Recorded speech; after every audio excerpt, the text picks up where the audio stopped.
ಮಲ್ಲಿಕಾರ್ಜುನ್ ಮುತ್ಯಾ ನಿರೀಕ್ಷಣಾ ಜಾಮೀನು ಅರ್ಜಿ ವಜಾಗೊಂಡಿದೆ.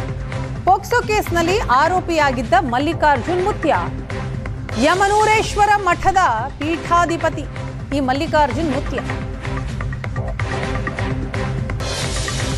ಪೋಕ್ಸೋ ಕೇಸ್ ದಾಖಲಾಗಿತ್ತು ಮಲ್ಲಿಕಾರ್ಜುನ್ ಮುತ್ಯಾ ವಿರುದ್ಧ.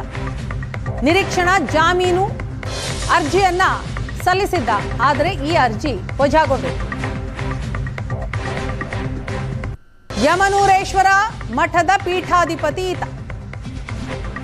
ಪೋಕ್ಸೋ ಕೇಸ್ ರದ್ದು ಕೋರಿ ಮಲ್ಲಿಕಾರ್ಜುನ ಮುತ್ಯಾ ಕೋರ್ಟ್ಗೆ ಜಾಮೀನು ಅರ್ಜಿಯನ್ನ ಹಾಕೊಂಡಿದ್ದ.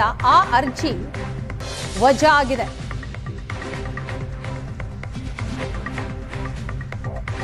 ಪೋಷಕರ ದೂರಿಲ್ಲದೆ ಕೇಸ್ ದಾಖಲಿಸಲಾಗಿದೆ. ಎಫ್ಐಆರ್ ರದ್ದು ಮಾಡಿ ಅಂತ ಕಲಬುರಗಿ ಹೈಕೋರ್ಟ್ ಪೀಠದ ಮುಂದೆ ಆತ ಅರ್ಜಿಯನ್ನ ಸಲ್ಲಿಸಿದ್ದ. ಈ ಅರ್ಜಿಯನ್ನ ಘನ ನ್ಯಾಯಾಲಯ ರದ್ದುಗೊಳಿಸಿದೆ.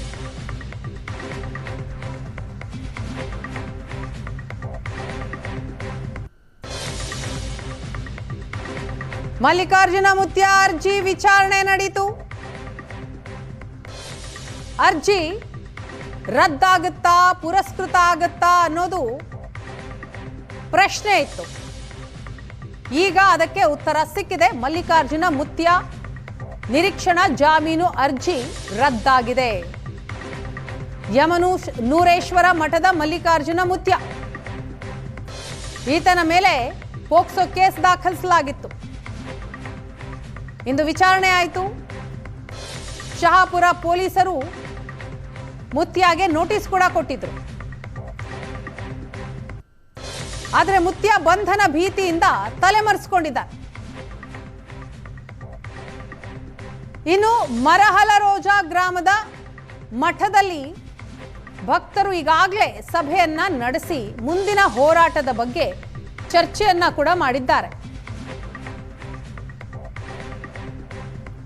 ಉದ್ದೇಶಪೂರ್ವಕ ಷಡ್ಯಂತ್ರ ಮಾಡಿದವರ ವಿರುದ್ಧ ಕೇಸ್ಗೆ ಒಂದು ಕಡೆ ಭಕ್ತರು ನಿರ್ಧರಿಸಿದ್ದಾರೆ, ಮತ್ತೊಂದು ಕಡೆ ಮಲ್ಲಿಕಾರ್ಜುನ ಮುತ್ಯಾ ಸಲ್ಲಿಸಿದ್ದಂತಹ ನಿರೀಕ್ಷಣಾ ಜಾಮೀನು ಅರ್ಜಿ ವಜಾ ಆಗಿದೆ.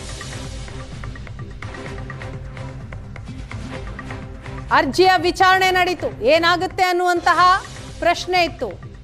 ಮಲ್ಲಿಕಾರ್ಜುನ ಮುತ್ಯಾ ಭವಿಷ್ಯ ನಿರ್ಧಾರ ಆಗೋದಿತ್ತು. ಈಗ ನಿರೀಕ್ಷಣಾ ಜಾಮೀನು ಅರ್ಜಿ ಹೈಕೋರ್ಟ್ ವಜಾ ಮಾಡಿ.